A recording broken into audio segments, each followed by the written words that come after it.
Lữ Bố và nội oan ngàn năm trong Tam Quốc. Điều này có lẽ chẳng cần phải nói nhiều, bởi lẽ chẳng phải ngẫu nhiên người ta gọi Lã Bố là chiến thần. Lữ Bố sinh năm 158 và mất năm 199, còn gọi là Lã Bố, tự là Phụng Tiên, là tướng nhà Đông Hán trong lịch sử Trung Quốc. Ông đã tham gia cuộc chiến quân Việt cuối thời Đông Hán và cuối cùng bị thất bại. Lã Bố người đất Cửu Nguyên, huyện Ngũ Nguyên thuộc Tinh Châu, nay là thành phố Bao Đầu, nội Mông Cổ ngày nay. Ông được biết tới chủ yếu qua tiểu thuyết Tam Quốc diễn nghĩa của La Quán Trung. Trong tiểu thuyết này, Lã Bố xuất hiện từ hồi 3 đến hồi 19. Lã Bố được mệnh danh là chiến thần. Phần lớn độc giả xem Lã Bố là vị tướng dũng mạnh nhất thời Tam Quốc, hơn cả Triệu Vân, Quan Vũ, Trương Phi, Hứa Chữ, Mã Siêu. Hình ảnh Lã Bố có thể liên hệ tới vị anh hùng Hy Lạp Achilles về sức mạnh. Lã Bố đã từng một mình đánh đồng cân với cả ba anh em nhà Lưu Bị, gồm Quan Vũ, Trương Phi và Lưu Bị. Trên chiến trường, ông chuyên sử dụng phương thiên hỏa kích và cưỡi ngựa xích thố, như một mãnh hổ tả xung hữu đột, vạn người không địch nổi. Người ta thường nói nhân trung Lã Bố, mã trung xích thố, người có Lã Bố, ngựa có xích thố, để tôn vinh hai cực phẩm nhân gian này. Ngoài ra, trong những bức ảnh xưa hay ở các tác phẩm liên quan đến nhân vật này, ông được miêu tả là rất tuấn tú. Theo ghi chép trong các sách Tam Quốc Chí, Ngụy Thư và Lã Bố truyện, cha ông là Lã Lương đã theo nghiệp tổ phụ, trấn thủ vùng biên giới. Mẹ là người họ Hoàng, là con một đại phú hào, thông minh, hiền lành, có tri thức, hiểu lễ nghĩa. Ngay từ nhỏ, Lã Bố đã thể hiện là một đứa trẻ có sức mạnh phi thường, tinh thông võ nghệ, rất hiếu thắng, luôn giành chiến thắng trong những trận đấu với bạn bè đồng trang lứa. Hệ quả, không ai dám chơi đùa với Lã Bố. Lớn lên, Lã Bố được gia đình cho học cầm kỳ thi thư và luyện võ. Nhưng sở thích lớn nhất của ông vẫn là côn quyền, cung tên, đao kiếm và luôn muốn cho mọi người thấy mình dũng mạnh đến nhường nào. Sử sách Trung Quốc ghi lại rằng năm 11 tuổi Lã Bố đã đánh bại đại lực sĩ nổi tiếng trong dòng tộc. Sau sự kiện đó, cả quận Ngũ Nguyên đều biết đến cái tên thiếu niên anh hùng Lã Bố. Sau khi đọc xong Tam Quốc diễn nghĩa, với nhiều người, ấn tượng sâu đậm nhất về chiến thần Lã Bố có lẽ là một kẻ hữu dũng vô mưu, trở mặt như trở bàn tay, chỉ biết đến lợi ích bản thân, không có nghĩa khí lại quỵ lụy nhan sắc để đàn bà sai khiến. Nói chung, ngoài sức vóc thuộc loại vô địch thiên hạ, Lã Bố chẳng được mấy ai khen ngợi. Tuy nhiên, nếu như tìm đọc chính sử, người ta sẽ thấy rằng Lã Bố không phải là một kẻ thất phu và tiểu nhân đến như vậy. Lã Bố tự là Phụng Tiên, là người đất Cửu Nguyên, quận Ngũ Nguyên. Sách Tam Quốc Chí của Trần Thọ giới thiệu về Lã Bố là người kiêu dũng, giỏi võ nổi tiếng đất Tinh Châu, Thái Nguyên, thuộc tỉnh Sơn Tây, Trung Quốc. Điều này có lẽ chẳng cần phải nói nhiều, bởi lẽ chẳng phải ngẫu nhiên người ta gọi Lã Bố là chiến thần. Tuy nhiên, đoạn mà tác giả Tam Quốc Chí viết ngay sau đó mới quan trọng. Quan Thích Sử, Tinh Châu, Đinh Nguyên phong cho Lã Bố là kỵ đô úy. Khi đóng quân ở Hà Nội đã giao cho bố chức chủ bạ, coi như một tay chân thân tín. Đây chính là nội dung đã bị các nhà tiểu thuyết vô tình hoặc cố ý bỏ quên. Đặc biệt là công việc chủ bạ mà Lã Bố được Đinh Nguyên giao phó. Vào thời nhà Hán, chức chủ bạ là chức quan quản các việc lương thảo. Công văn thư tín trong quân đội là một chức quan văn thuần túy, công việc phải xử lý cũng rất vụn vặt. Hơn nữa, khi Lã Bố làm chức chủ bạ, được Đinh Nguyên coi như người thân tín. Do vậy có thể thấy rằng, Lã Bố làm công việc của một chủ bạ không đến nổi tệ. Từ đó, có thể nói rằng, Lã Bố tuyệt đối không phải là một kẻ ít học, hữu dũng vô mưu nhưng La Quán Trung đã mô tả trong Tam Quốc diễn nghĩa. Ngược lại, với vai trò của một chủ bạ, nếu nói theo cách hiện đại thì Lã Bố cũng là một phần tử trí thức, được ăn học đàng hoàng. Sau khi Linh Đế băng hà, đại tướng quân Hà Tiến cùng với tư lệ hiệu úy Viên Thiệu bàn tính diệt trừ Hoạn Quan. Sau khi bàn tính, Hà Tiến cho Triệu Đổng Trác mang quân vào kinh. Đinh Nguyên và Lã Bố cũng được lệnh mang binh mã tới Lạc Dương, cùng với Hà Tiến giết bọn Hoạn Quan. Đinh Nguyên được phong làm chức chấp Kim Ngô. Chấp Kim Ngô là chức vị tương đương với chức tư lệnh cảnh vệ thủ đô hiện nay. Tuy nhiên, kết quả sự việc thất bại, Hà Tiến bị Hoạn Quan giết chết, Lạc Dương đại loạn. Lúc đó, Đổng Trác trên đường mang quân về Lạc Dương, nghe tin Hán Thiếu Đế và em là Lưu Hiệp đã trốn ra khỏi cung. Đang ở Bắc Mang bèn mang quân tới đón rồi đưa về cung. Từ đó, Đổng Trác bắt đầu lộng quyền. Sự chép để củng cố quyền lực, Trác buộc phải tiêu diệt những kẻ có thế lực trong triều đình. Một trong số đó chính là Đinh Nguyên. Trác thấy Lã Bố được Đinh Nguyên tin cẩn, bèn mật lệnh cho Lã Bố giết Nguyên. Bố chém đầu Nguyên dân cho Trác, Trác phong Bố làm kỵ đô úy. Trong sử sách chỉ chép đơn giản như vậy, tuy nhiên, tới Tam Quốc diễn nghĩa lại nói rằng Lã Bố là con nuôi của Đinh Nguyên nhưng sau vì tham vàng bạc châu báu và ngựa xích thố nên mới theo Đổng Trác. Kỳ thực, trong sử sách, chưa ai thấy nhắc tới việc Lã Bố là con nuôi của Đinh Nguyên, hơn nữa cũng không có chuyện Trác dùng vàng bạc mua chuộc Lã Bố. Lúc bấy giờ Đổng Trác là tiền tướng quân, được phong hầu lại kiêm cả châu mục. Luận về địa vị, Trác ở vị trí cao hơn hẳn so với chức CHAP Kim Ngô của Đinh Nguyên. Với địa vị ấy, nếu như Đổng Trác ra lệnh cho Lã Bố giết Đinh Nguyên thì Bố không có cách nào từ chối. Bởi lẽ, Bố không phải là người nhà của Đinh Nguyên mà là một quan lại nhà Hán. Thêm nữa, lúc bấy giờ Đổng Trác vừa có công hộ giá, lại đang nắm sinh mạng của hoàng đế trong tay. Một khi Đổng Trác nói rằng giết Đinh Nguyên là chiếu chỉ của thánh thượng thì việc Lã Bố có muốn hay không không còn quan trọng nữa.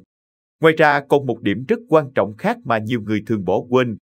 Đó là vào thời kỳ vào kinh, Đổng Trác nổi tiếng là một hiền thần, hết lòng vì dân, vì nước. Ngay khi vừa vào cung, Đổng Trác đã giới thiệu rất nhiều danh sĩ nổi tiếng trong thiên hạ giữ những chức vị cao trong triều đình, còn bản thân thuộc hạ của mình, Trác đều chỉ phong cho chức vụ rất thấp. Một người biết chuộng hiền tài như vậy, đương nhiên, Lã Bố không khỏi không hy vọng sẽ được Trác trọng dụng mà thăng tiến. Sau này, Vương Doãn và Tôn Thụy bày mưu để Lã Bố giết Đổng Trác là vì mâu thuẫn giữa Trác và Bố. Tuy nhiên, mâu thuẫn đó không hề bắt nguồn từ điêu thuyền như những gì sách Tam Quốc diễn nghĩa đã mô tả. Sử chép, Trác gặp người khác thường không giữ lễ, sợ có người mưu hại mình, vì thế khi đi đâu đều sai Bố làm hộ vệ. Tuy nhiên, Trác tính nóng nảy lại hẹp hòi, nên không nghĩ trước sau. Có lần vì chuyện nhỏ mà cầm kích lao về phía Bố. Bố nhanh nhẹn tránh được. Sau đó tạ lỗi với Trác, Trác cũng cho qua. Từ đó, Bố âm thầm oán ẩn Trác. Trác thường xuyên sai Bố vào phủ canh giữ. Bố đã tư thông với một tỳ nữ trong phủ của Trác. Bố luôn sợ bị phát giác nên luôn lo lắng. Cũng vì Bố âm thầm oán hận Trác, lại thêm luôn trong tâm trạng lo sợ bị Trác phát hiện chuyện tư thông của mình nên Vương Doãn và Tôn Thụy mới lợi dụng Bố để giết Trác. Tuy nhiên, mối quan hệ giữa Lã Bố và Đổng Trác không giống với Bố và Đinh Nguyên trước kia. Sử chép, Trác rất tin yêu Lã Bố, nhận làm con nuôi. Vì thế, khi Vương Doãn nói chuyện giết Đổng Trác, Lã Bố đã nói, làm thế thì còn gì là cha con. Vương Doãn nghe vậy đã nói với Lã Bố rằng, ngài vốn họ Lã chứ đâu phải họ Đổng. Nào có quan hệ ruột thịt gì, nay Đổng Trác chỉ lo cho ông ta, sao gọi là cha con được.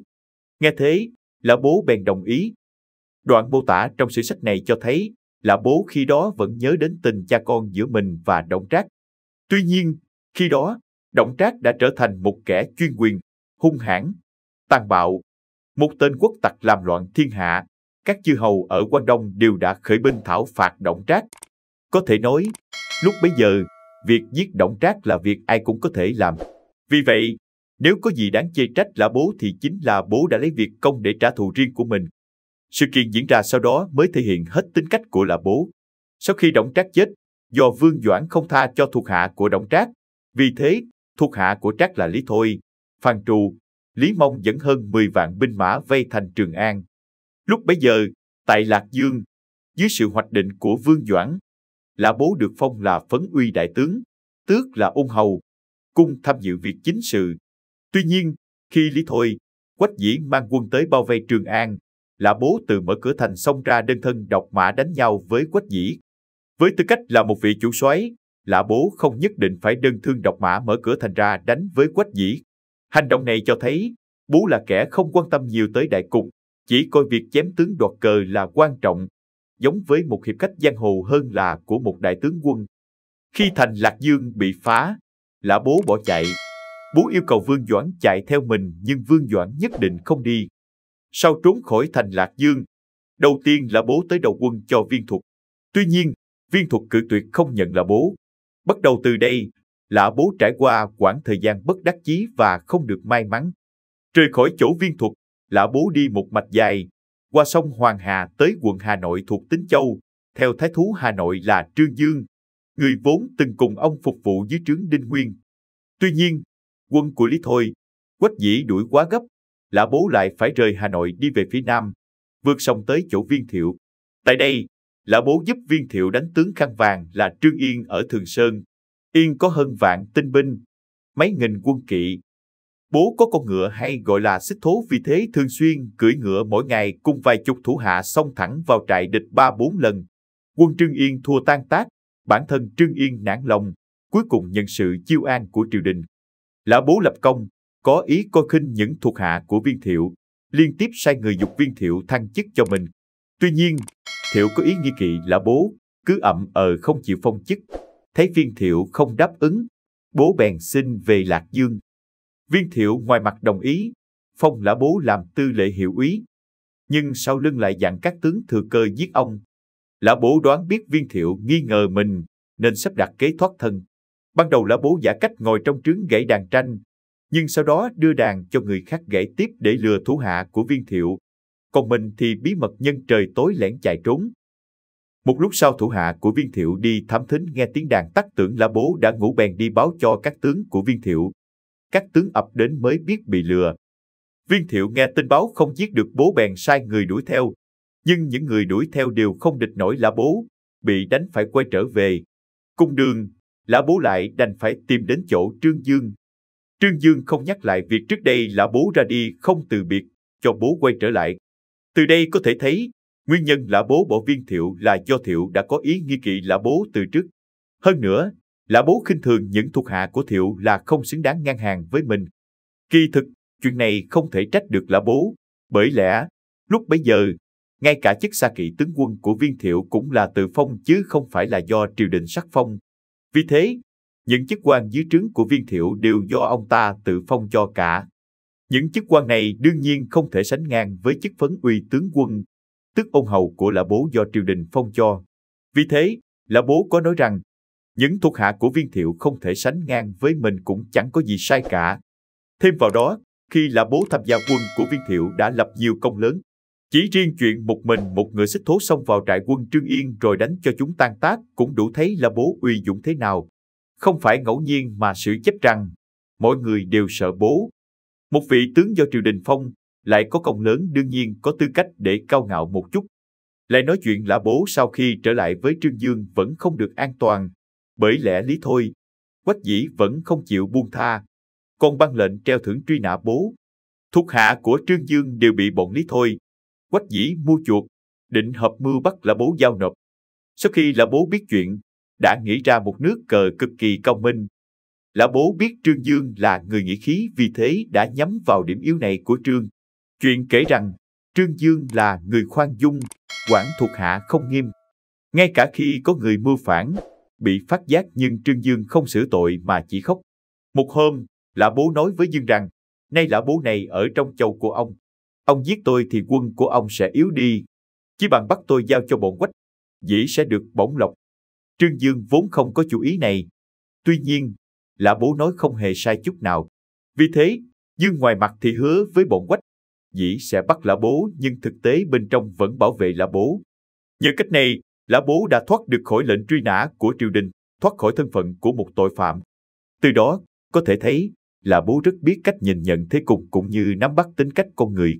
Do đó, việc Lã Bố được giao cho chức chủ bạ đồng thời được Đinh Nguyên yêu thích cũng không phải là chuyện nói bừa. Chẳng bao lâu sau, Duyển Châu có nội loạn, lại cho Lã Bố một cơ hội để dựng lại sự nghiệp. Tuy nhiên, cuộc nội loạn này cũng bắt đầu từ Lã Bố. Trong thời gian Lã Bố trốn khỏi chỗ của Viên Thuật về với Trương Dương từng đi qua chỗ của Trương Mạc khi đó làm thái thú Trần Lưu. Khi chia tay, hai người đã nắm tay thề sẽ tương trợ lẫn nhau. Viên Thiệu nghe tin rất giận dữ. Trần Lưu khi đó thuộc quyền cai trị của Tào Tháo, vì thế, Trương Mạc rất sợ Tào Tháo sẽ giúp Viên Thiệu đánh mình. Tới năm Hưng Bình thứ nhất, tức năm 194, Tào Tháo do nghi ngờ Châu Mục Từ Châu là Đào Khiêm giết cha mình, bèn mang quân đánh Từ Châu. Không giết được Đào Khiêm, Tào Tháo sát hại rất nhiều người dân vô tội ở Từ Châu. Trần Cung và Trương Siêu, em của Trương Mạc, cùng nhau khuyên Mạc khởi binh làm phản, chống lại Tào Tháo. Cung khuyên Mạc rằng, nay thiên hạ đại loạn, quần hùng nổi lên ở khắp nơi, thiên đế thì ở nơi xa không nên ngu trung. Nay Lã Bố là kẻ tráng sĩ, thiện chiến. Nếu như đón được người này về, cùng nhau cai quản Duyển Châu thì có thể xưng hùng một phương. Lý do mà Trần Cung khuyên Trương Mạc hợp tác với Lã Bố chống lại Tào Tháo là vì bố là người tráng sĩ, thiện chiến. Điều này một lần nữa chứng minh bố là một kẻ sức vóc, uy dũng hơn hẳn người thường. Sau nhiều lần giao tranh với Tào Tháo, Lã Bố cuối cùng đã không địch lại được nhà quân sự nổi tiếng thời Tam Quốc, đành phải bỏ chạy theo về với Lưu Bị. Một người cả đời phải vào vai một chính nhân quân tử như Lưu Bị đương nhiên không thích thú một kẻ giang hồ, theo chủ nghĩa cá nhân như Lã Bố. Sách Anh Hùng Ký có chép rằng, Lưu Bị gặp bố, rất vui mừng kính trọng, nói với bố rằng, tôi và tướng quân là người cùng quê. Khi quân Quang Đông khởi nghĩa, muốn giết Đổng Trác, tướng quân giết Trác theo về Quang Đông. Quân Quang Đông lại lo lắng vì tướng quân đều muốn giết ngài. Lã Bố nghe Lưu Bị nói vậy, mời vào trong trướng, ngồi lên giường vợ mình, ra lệnh cho vợ bái Lưu Bị, rồi rót rượu cho Lưu Bị và Lã Bố ăn uống. Trong tiệc rượu bố gọi Bị là em. Lưu Bị thấy bố lời nói và hành động không bình thường, bề ngoài thì vẫn vui cười nhưng trong lòng không vui. Thực tế thì lúc bấy giờ, Lã Bố thực sự rất kính trọng Lưu Bị. Hơn nữa, Lưu Bị với bố cùng là người miền Bắc vì thế mới có chuyện mời Lưu Bị vào nhà sau. Ngồi lên giường vợ mà lệnh cho vợ ra bái chào. Hơn nữa, vào thời nhà Hán, quan niệm nam nữ thọ thọ bất thân vẫn chưa thực sự nặng nề như sau này, vì thế, việc Lã Bố mời Lưu Bị vào nhà sau uống rượu cũng có thể là để thể hiện sự thân mật. Vào thời điểm lúc bấy giờ, Lưu Bị 34 tuổi, Lã Bố hơn Lưu Bị 2 tuổi, do vậy Lã Bố gọi Lưu Bị là em cũng không có gì sai.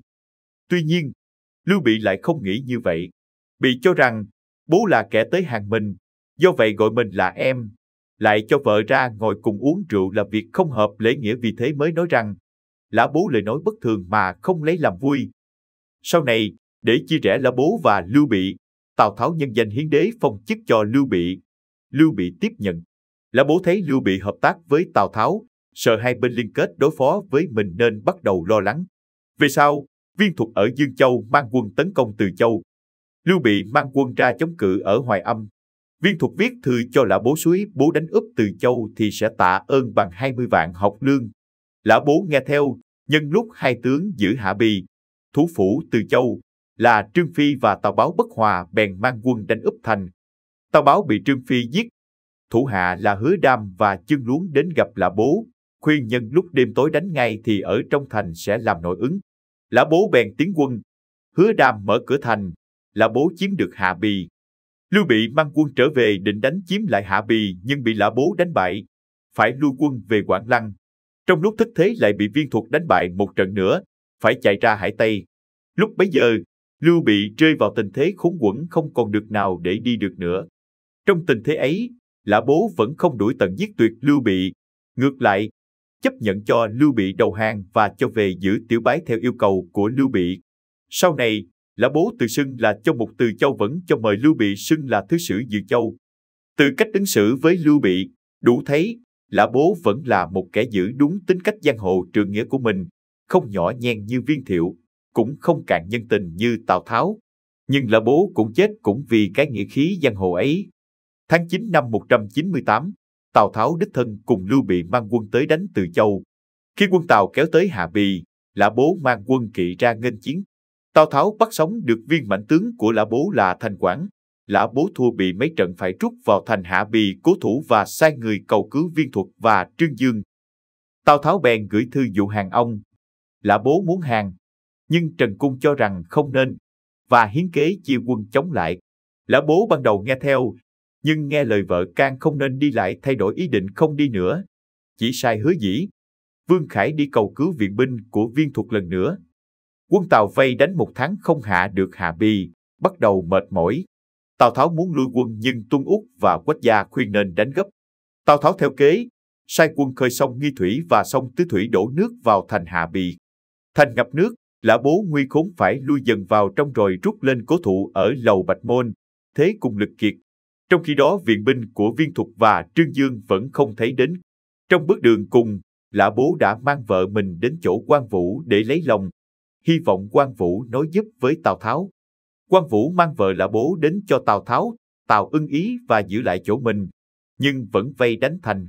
Đúng lúc đó Trương Dương ở Hà Nội phát binh cứu Lã Bố. Nhưng Dương bị thủ hạ là Dương Xú giết chết để hàng Tào Tháo. Trong lúc đó, một thủ hạ của Lã Bố là Hầu Thành bị trách phạt nên oán hận. Bèn bắt trói Trần Cung và Cao Thuận mang nộp và mở cửa ra hàng Tào Tháo. Tào Tháo cùng Lưu Bị thúc quân vào. Lã Bố trên lầu Bạch Môn bị dồn vào đường cùng, nói với các thủ hạ hãy chặt đầu mình nộp cho Tào Tháo lấy thưởng. Nhưng các thủ hạ của ông không nỡ làm. Quân Tào tiến lên lầu bắt trói được Lã Bố. Lã Bố muốn xin Tào Tháo cho mình đầu hàng, lại nhờ Lưu Bị nói giúp. Nhưng Lưu Bị khuyên Tào Tháo nên giết bố vì bố là người hay trở mặt, từng giết Đinh Nguyên và Đổng Trác. Tào Tháo nghe theo, bèn sai mang Lã Bố giết chết. Rõ ràng, nếu như lúc trước, Lã Bố nhẫn tâm tận diệt Lưu Bị có lẽ sẽ không bị một lời của Lưu Bị mà mất đi tính mạng. Bi kịch của Lã Bố ấy là bi kịch của một kẻ sinh không hợp thời. Video chúng tôi đến đây là kết thúc. Cảm ơn tất cả các bạn đã quan tâm tới Xe Hay V88 và theo dõi video của chúng tôi. Đừng quên like, share và đăng ký kênh. Đặc biệt đừng quên bật chuông để theo dõi những video khác nhanh nhất. Một lần nữa xin cảm ơn tất cả các bạn.